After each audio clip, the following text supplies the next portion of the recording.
Shalom saudaraku yang terkasih di dalam Tuhan Yesus Kristus. Kesempatan yang indah pada siang hari ini kita boleh bersama-sama kembali. Kita akan belajar merenungkan kebenaran firman Tuhan. Sebelum kita belajar akan kebenaran firman Tuhan, mari sebelumnya kita akan berdoa, kita mohon hikmat dari Tuhan. Mari kita bersama-sama berdoa. Kami sungguh mengucap syukur Tuhan atas setiap kebaikan-Mu yang boleh kami rasakan sampai detik siang ini. Tuhan terus memelihara dan menjaga setiap kehidupan kami. Bapa, jika saat ini Tuhan Kau memperkenankan kami untuk kami boleh belajar kebenaran firman-Mu, urapi kami Tuhan, urapi hamba-Mu yang menyampaikan kebenaran firman-Mu. Urapi setiap anak-anak Tuhan yang mendengarkan firman-Mu, biarlah semuanya boleh diberkati Tuhan. Terima kasih Tuhan, kami sambut firman-Mu di dalam satu nama, Tuhan kami, Yesus Kristus. Haleluya, amin.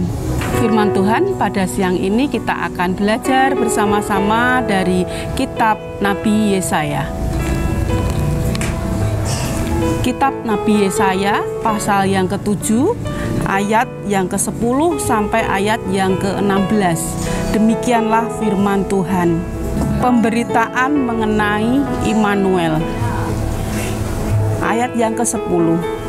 Tuhan melanjutkan firman-Nya kepada Ahaz, katanya, mintalah suatu pertanda dari Tuhan Allahmu, biarlah itu sesuatu dari dunia orang mati yang paling bawah atau sesuatu dari tempat tertinggi yang di atas. Tetapi Ahaz menjawab, aku tidak mau meminta, aku tidak mau mencobai Tuhan. Lalu berkatalah Nabi Yesaya, baiklah dengarkan, hai keluarga Daud, belum cukupkah kamu melelahkan orang, sehingga kamu melelahkan Allahku juga? Sebab itu Tuhan sendirilah yang akan memberikan kepadamu suatu pertanda. Sesungguhnya seorang perempuan muda mengandung dan akan melahirkan seorang anak laki-laki, dan ia akan menamakan dia Immanuel. Ia akan makan dadih dan madu sampai ia tahu menolak yang jahat dan memilih yang baik.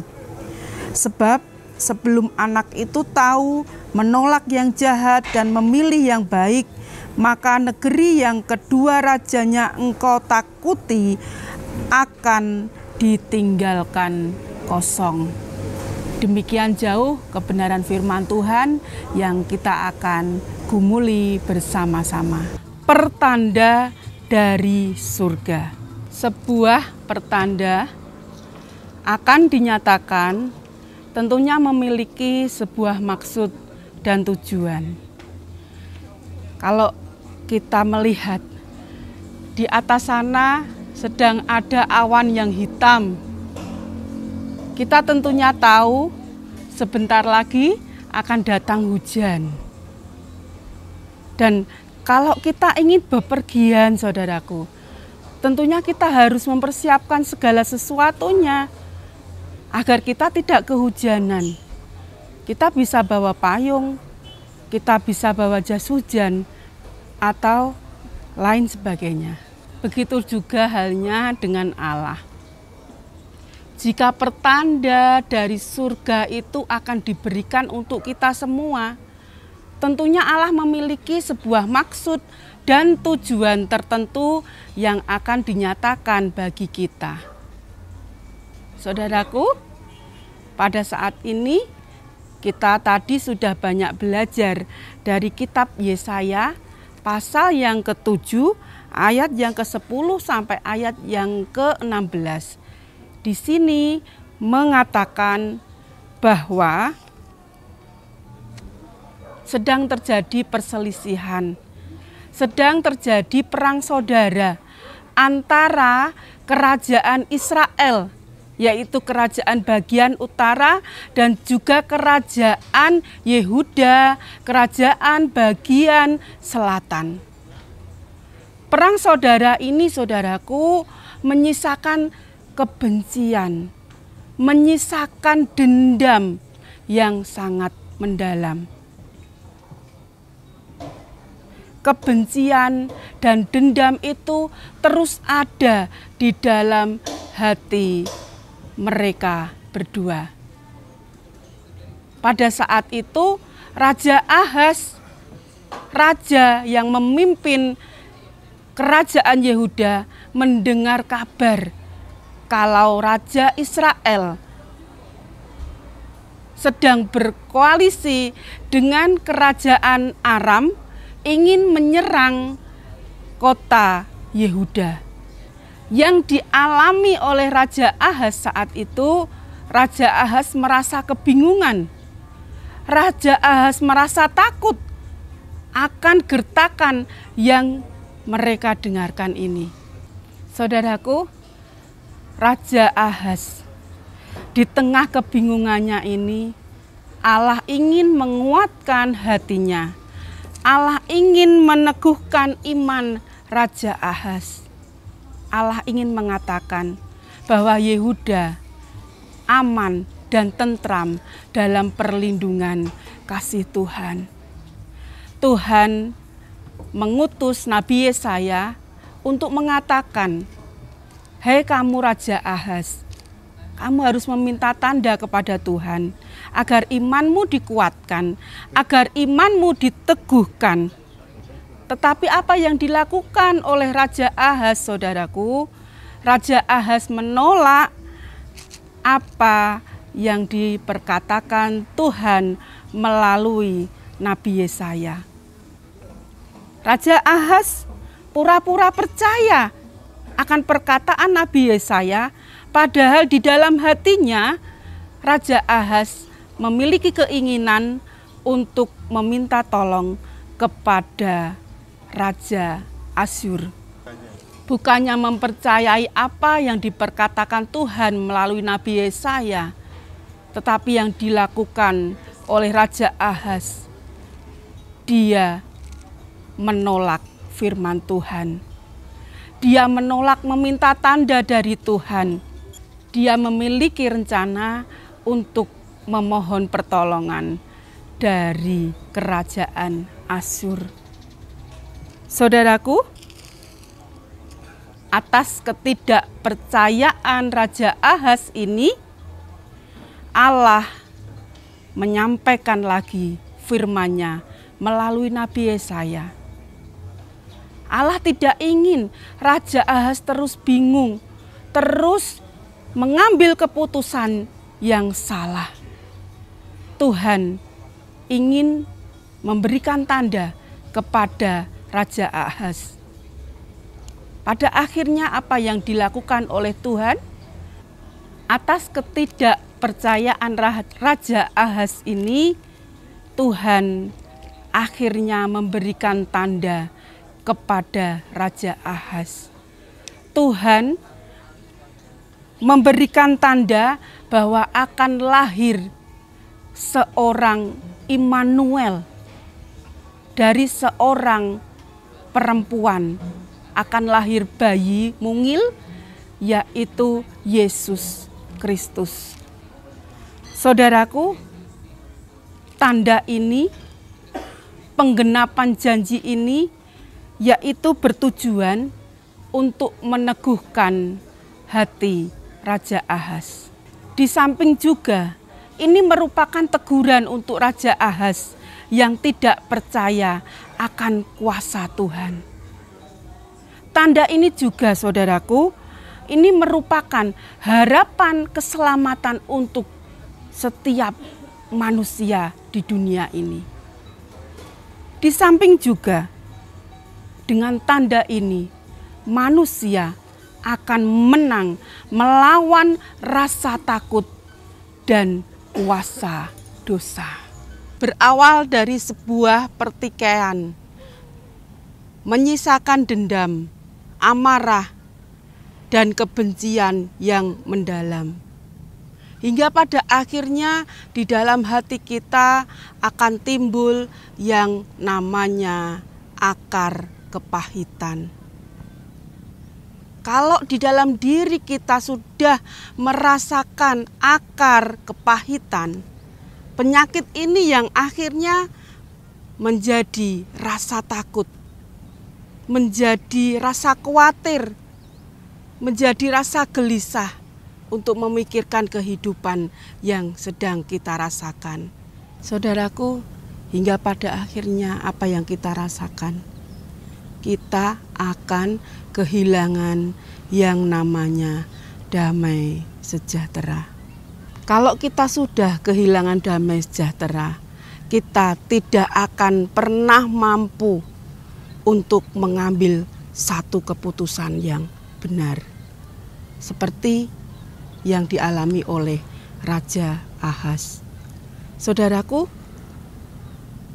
kehidupan kita pun sering mengalami hal yang demikian. Apa yang dirasakan oleh Raja Ahaz itu sering terjadi di dalam kehidupan kita. Pagi ini Allah mengingatkan kita bagaimana jika kita menghadapi hal yang demikian. Mari kita belajar bersama-sama. Kita bereskan hati kita dulu dengan Allah. Kalau hati kita sudah beres, tidak ada lagi akar kepahitan, tidak ada lagi pertikaian, tidak ada lagi amarah, baru kita dapat mengerti pertanda dari surga yang diberikan Allah bagi kita. Karena kita sebenarnya mengerti akar kepahitan itulah yang menghalangi berkat Tuhan tercurah di dalam kehidupan kita.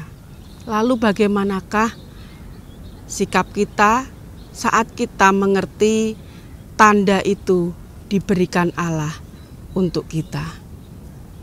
Poin yang pertama, saudaraku, kita harus mau percaya dan menerima tanda itu. Ketika Raja Ahaz menolak firman Tuhan yang disampaikan oleh Nabi Yesaya, dan dia lebih percaya kepada Raja Asyur, ternyata Raja Asyur lebih kejam. Ternyata Raja Asyur tidak menolong Raja Ahaz. Namun yang terjadi malah sebaliknya. Raja Asyur menghancurkan kerajaan Yehuda. Raja Asyur menjadi musuh besar bagi kerajaan Yehuda. Saudaraku, sebuah keputusan yang salah yang diambil oleh Raja Ahaz, dan itu mengakibatkan Raja Ahaz dipaksa oleh Raja Asyur untuk memasukkan pola-pola penyembahan berhala, dimasukkan ke dalam kepemimpinan kerajaannya. Apa yang terjadi, saudaraku? Kerajaan Yehuda hancur. Kerajaan Yehuda binasa oleh karena satu kesalahan yang diambil sang raja. Sang raja mencari pertolongan tidak kepada Allah yang hidup, melainkan mencari pertolongan kepada Allah lain, yaitu Allahnya orang Asyur.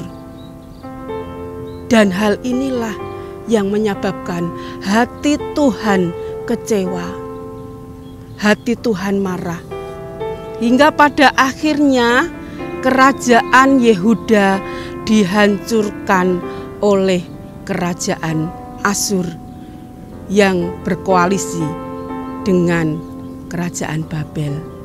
Saudaraku, melalui pembelajaran ini kita dapat belajar bagaimana di dalam setiap kita menghadapi pergumulan hidup kita, Jangan sampai kita melupakan Tuhan. Namun, andalkan Tuhan senantiasa. Jangan mencari pertolongan di tempat yang lain kepada Allah-Allah lain. Karena dari situ kita pasti akan hancur. Kita pasti akan binasa. Karena Tuhan tidak berkenan atas semuanya. Untuk poin yang kedua, saudaraku, bagaimana sikap kita setelah kita melihat dan mengerti tanda yang diberikan Tuhan bagi kita. Poin yang kedua, jangan kita takut. Mengapa Tuhan melarang kita untuk kita jangan takut? Karena kita tahu Immanuel itu selalu beserta dengan kita. Kita belajar dari apa yang dialami oleh Raja Ahaz. Ketakutan Raja Ahaz itu pada akhirnya membawa dia mengambil sebuah keputusan yang salah. Saudaraku, ketakutan kita sudah dikalahkan oleh Sang Immanuel. Untuk itu, di dalam setiap kehidupan kita, jangan sampai kita dikalahkan oleh rasa takut kita. Kalahkan rasa takut di dalam hatimu dengan Sang Immanuel, Tuhan beserta kita. Untuk poin yang ketiga, saudaraku, sikap kita selanjutnya yaitu kita harus bersyukur. Bersyukur kepada Allah karena Immanuel adalah anugerah terindah, anugerah terbesar yang diberikan Allah buat kita. Bagaimanakah caranya kita mengucap syukur? Tidak lain, kita harus melayani Tuhan dengan penuh kesungguhan hati. Inilah cara kita mengucap syukur senantiasa.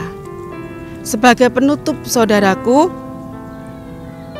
jangan pernah takut menghadapi apapun juga di dalam kehidupan kita. Karena selagi hidupmu berada di dalam rel Tuhan, percayalah Allah selalu menyertai kehidupan saya dan panjenengan semua. Immanuel beserta dengan kita. Haleluya. Amin.